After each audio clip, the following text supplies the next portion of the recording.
नमस्कार, मैं प्रिया ठाकुर और आप देख रहे हैं 247 सुपरफास्ट। तो चलिए बढ़ते हैं आज की खबर की ओर। श्रीनगर गढ़वाल के जितेंद्र कुमार आत्महत्या मामले को लेकर शुक्रवार को परिजनों और ग्रामीण में जोरदार विरोध प्रदर्शन किया।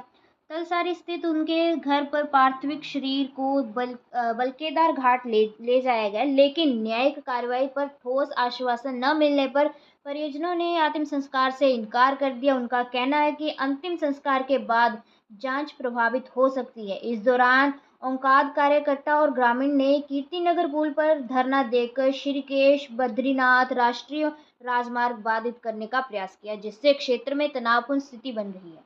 लगातार समझाने बुझाने के बावजूद परिजन अपने मांग पर अड़े हैं। स्थिति बिगड़ने पर प्रशासन ने 2 घंटे की वार्ता की, जिसके बाद उप जिलाध्यक्ष नुपुर वर्मा ने मृतक की वीडियो बयान के आधार पर न्यायिक कार्रवाई और आरोपित हिमांशु को दी गई रकम की वापसी का लिखित आश्वासन दिया। इस बीच ओंकार नेत्री सरस्वती देवी को हिरासत के लिए जाने पर परिजन और आक्रोशित हो उठे। हालांकि बाद में उनकी रिहाई के बाद ही अंतिम संस्कार संपन्न हो सका। मृतक के भाई नरेंद्र ने आरोप लगाया है कि भाजपा नेताओं की संलिप्तता के कारण मामले को दबाने का प्रयास हो रहा है। साथ ही चेतावनी दी कि यदि शीघ्र ही कार्रवाई नहीं हुई तो आंदोलन और तेजी से किया जाएगा। मौके पर भीम आर्मी, उक्रांत कार्यकर्ता और बड़ी संख्या में ग्रामीण लोग वहां मौजूद रहे। का मामला है। इसमें जो है तत्काल संज्ञान लेते हुए एसएसपी महोदय द्वारा टीमों का गठन करते हुए तत्काल इसमें जैसी वीडियो वायरल हुआ और घटना कारित हुई तो तुरंत इसमें हमने गिरफ्तारी की गई और उसी के संबंध में जो है आज भी माननीय न्यायालय में अभियुक्त को प्रस्तुत किया जा रहा है।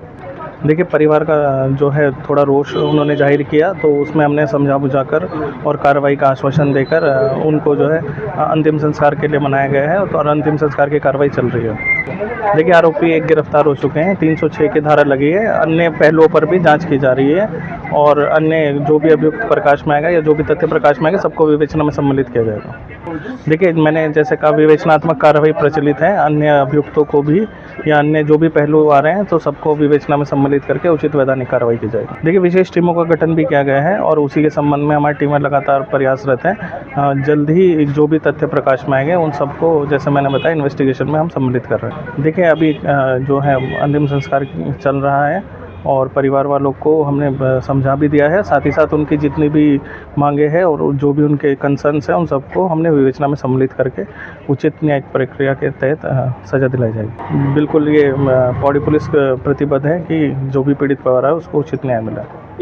जो जितने भी लोग जो भी हमारे धरने पे बैठे थे तो उन लोगों को थाने ले जाके वेरिफिकेशन करके वापस जो है वापस ले जाएगा, वापस छोड़ दिया जाएगा। सर 2 BNS के तहत जो भी वेरिफिकेशन की कार्रवाई है वो करके वापस उनको छोड़ दिया जाएगा। बात चाहते हैं कि अगर आरोपी गिरफ्तार हुआ है तो वो देहरादून में क्यों गिरफ्तार किया गया है। सबसे पहली बात तो ये है, जब वो पौड़ी का केस है तो वो पौड़ी क्यों नहीं लाया गया। कल से अभी तक वो पौड़ी नहीं पहुंचा है। हमारी सरकार से ये मांग थी कि उसको पौड़ी प्रस्तुत किया जाए, पौड़ी चौकी में लेके आया जाए, उसको पास वो जेल हो जाए।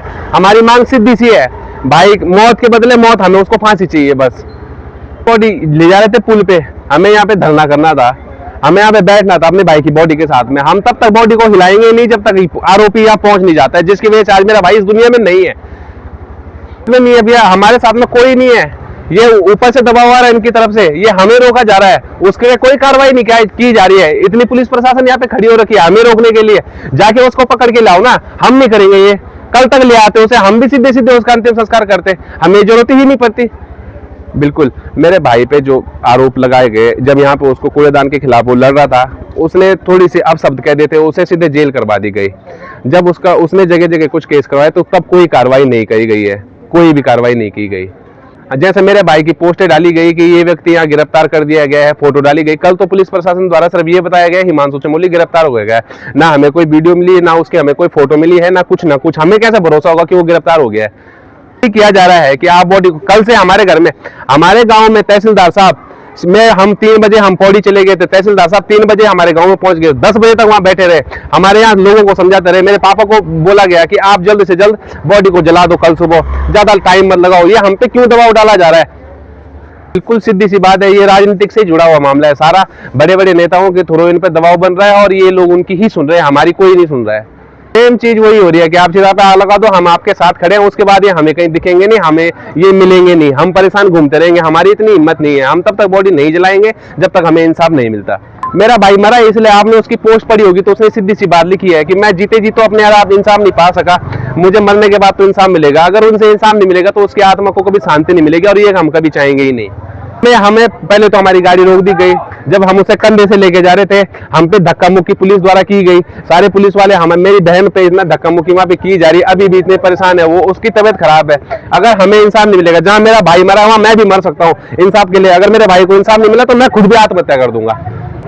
इसका सीधा साधा जिम्मेदार हिमांशु चमोली ही है, जिसकी वजह से मेरे भाई की जान गई है। हमें हिमांशु चमोली की गिरफ्तारी चाहिए पौड़ी में। सर मैं 10 बजे यहाँ पे आई, मैंने मीडिया के सामने भी यही बोला कि आप मुझे सीएम को बोलो, सीएम लाइव आ जाए। सीएम लाइव आए और सीएम बोल रहे कि हिमांशु चमोली को सजा मिलेगी, ताकि आज मीडिया में सीएम का कहा हो रहेगा ना सर, तो कल लड़ने के लिए भी होगा। हमारे हाथ में कुछ नहीं है। कल से सर ये न्यूज चल रही है, कल से एक भी नेता आगे नहीं आया, ना विधायक आगे आया, ना कोई मंत्री आगे आया, आप ना कोई मंत्री आगे आया, ना कोई नगर पालिका से ना मेयर मैडम आगे आई। क्या मेयर मैडम का नहीं है?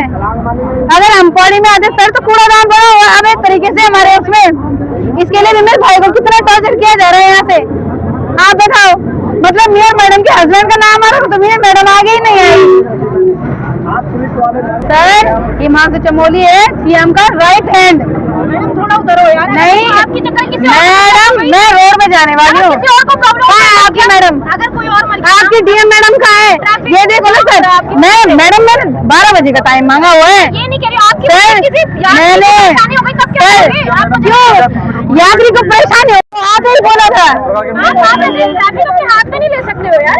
यूकेडी से 5 महिलाएं हैं हमारे साथ में, जिनको पुलिस ने क्या किया, हमें तो यहाँ लेके आ गए और उनको वहाँ से कहीं दूर लेके चले गए, धारी देवी तरफ, पता नहीं कहाँ ले गए। अभी भी वो लोग सिरकोट है, हम आधे घंटे से यहाँ पे वेट कर रहे हैं, पता नहीं क्यों लेके गए, मेरे को समझ नहीं आया कि पुलिस उनको उठा के क्यों लेगी। इसमें उठाने वाली कौन सी बात है? जो मतलब जो हमारी मांगे थी, ना कोई सीएम आया, ना कोई डीएम आई, कुछ नहीं आया कोई यहाँ पे। और जो सपोर्टर भी थे उनको भी ये लोग उठा के लेके जा रहे हैं, ना हमें सरकार की तरफ से कुछ भी नहीं आ रखा अभी तो। हमने क्या दे रखा, उसने कुछ लिख के दिया है सीएम मैडम ने, अभी तो मैंने वो भी नहीं पढ़ा कि क्या दे रखा उन्होंने लिख के इतना।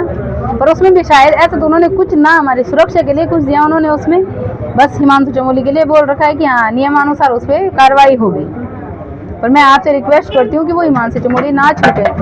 अगर वो छूटा, कल की डेट में हमें कोई परेशानी होती है। मेरा एक भाई और भी है सर, मैं एक भाई तो वैसे ही खो दिया है मैंने, एक भाई है और मेरी बहन है, मेरे मम्मी पापा है, हम देहरादून में ही रहते हैं, हमें कोई दिक्कत नहीं होनी चाहिए वहाँ पे, नहीं देगा वहाँ पे।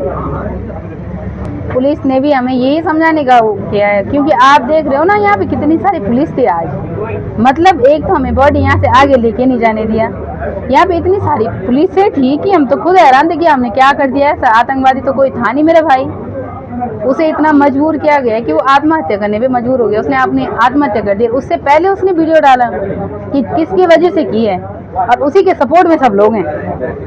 मेयर तक नहीं आए हमारे उसमें, मेयर नहीं आया, कोई विधायक नहीं आया, कोई नेता नहीं आया आज यहाँ पे आगे। क्यों नहीं आया? जब तक वो दीदी सरस्वती दीदी यहाँ पे नहीं आती मैं यहाँ से हिलूंगी तक नहीं। मैं जो मेरा लड़का है जितेंद्र, उसकी मृत्यु हो चुकी है, जो कि हिमांशु चमोली के कारण हुई है।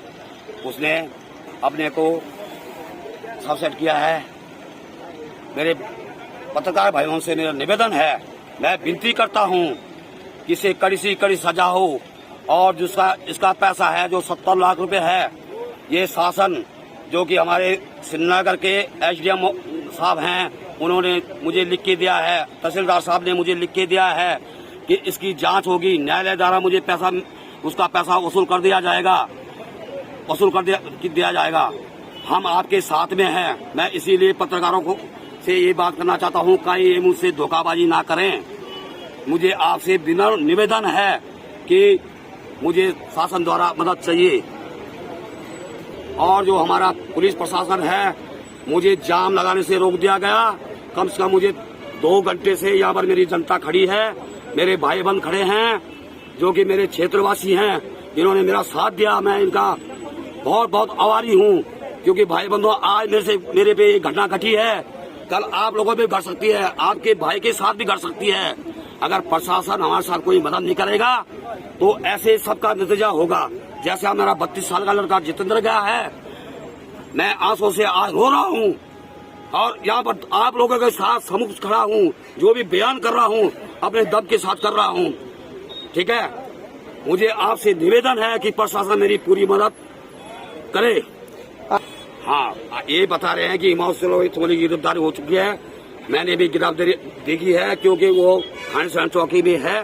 पर हिमांशु को कहीं ऐसा ना हो कि प्रशासन एक दिन जेल में रखे और उसके बाद बेल कर दे, दूसरे दिन हिमांशु चमोली भाग जाए, क्योंकि हिमांशु चमोली देहरादून का गुंडा है और पैसे वाला है। इसीलिए उसने मेरे लड़के को टॉर्चर किया, जितेंद्र को, और जितेंद्र की मौत हुई। अभी विकास शाह है, शुभम खंडूरी है और वो है सुभाष है जो कि लक्ष्मीपुर गाजियाबाद का है, और उसका लड़का प्रदीप है। इन लोगों ने उसको टॉर्चर किया है। ये भी 7 साल के गिरफ्तार होने चाहिए, जो कि झूठा आरोप लगा रहे हैं मेरे बेटे पे, और कि इसने ऐसा किया वैसा किया। ये तो न्याय बताएगा। आप देखो, मुझे एसडीएम साहब ने लिख के दे दिया है, मैं इसी से कारण से संतुष्ट हूँ।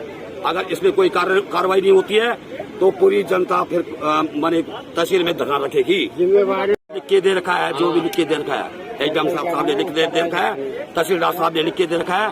मैं उनके मैं उनके उस पर वो हूँ, आभारी हूँ।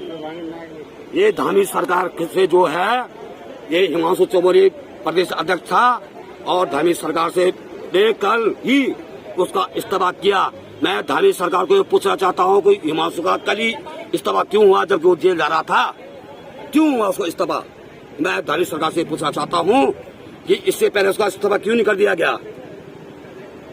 ने पहले पुनीत आर्य से किया था, उसके पिताजी को इस्तीफा दिला दिया और अंकिता भंडारी के केस में उसको छोड़ दिया पहले। ये धामी सरकार क्या करी है, बीजेपी सरकार? ये मैं अपने शब्दों यहीं पर समाप्त करता हूँ। तो हमें पूर्ण रूप से यकीन है कि प्रशासन पूरी तरह के इनके साथ सहयोग कर रहा है, क्योंकि इन्होंने सिर्फ अभी 108 धारा लगाई है, जबकि 109, 113 और भी धाराएं इसमें जुड़ सकती थी, लेकिन इन्होंने सिर्फ 108 लगा के खाना पूर्ति किया है अभी तक। और जिसकी पूरी मामले को गंभीरता से जांच करके अन्य धाराएं भी इस पर लगाई जा सकती हैं। बिल्कुल धामी सरकार यहाँ पे बिल्कुल पूरी तरह से नाकाम हो चुकी है। और आज आप कहीं भी देखिए, पूरे सरकार में, पूरे उत्तराखंड में गुंडागर्दी चरम पर पहुंच गई है। आज असले कहाँ से आ रहे हैं? स्कूल के बच्चे अपने मास्टर को मार दे रहे हैं। कल की घटना है, उससे पहले ये ब्लॉक प्रमुख के चुनाव में दिन दहाड़े ब्लॉक के आगे से मुख्यालय से उठा के ले जा रहे हैं। फायरिंग करता हुआ एक आदमी पूरे चुनाव में दिख रहा है। लेकिन ये सरकार, धामी सरकार पूरी तरह से फेल हो चुकी है। पुलिस प्रशासन पूरी तरह से यहाँ पे नाकाम हो चुका है। इसमें कई लोग शामिल हो सकते हैं। जब धामी सरकार, एक जो अभी डोईवाला का प्रकरण सामने आया है, उसमें जब इतना मामला पूरे व्यापारियों ने रोड जाम कर दी, उसके बाद उसको बिल्कुल उसी लड़के से माफी मंगवाई गई जिसको हिमांशु ने मारा था। अब आप समझ सकते हैं कि मुख्यमंत्री धामी किस तरह से इसमें लिप्त हैं। हम तो चाहते हैं कि डोईवाला का जो उस टाइम पे इंचार्ज था, एसओचओ था, उसको भी तुरंत गिरफ्तार किया जाए। बिल्कुल नहीं, यहाँ पे तो बिल्कुल ऐसा हुआ जैसे कि आज बड़े बड़े एक तो नेता यहाँ पे नहीं पहुंचे हैं। जिस प्रकार से बीजेपी के नेता अपने आप को बड़े बड़े लीडर बताते हैं, आज हमारे इस भाई के लिए यहाँ पे कोई भी नहीं आया है, और ये बहुत ही दुखद है इस क्षेत्र के लिए। और फिर जिस प्रकार से पुलिस ने अलग अलग तरीके से हमें अलग अलग, किसी को किनारे किया, किसी को किनारे किया, सबको वहाँ पे जो है इधर अलग अलग कर दिया था। खबरों का सिलसिला इसी प्रकार जारी रहेगा। देखते रहे 247 सुपरफास्ट। हमें दे इजाजत। नमस्कार।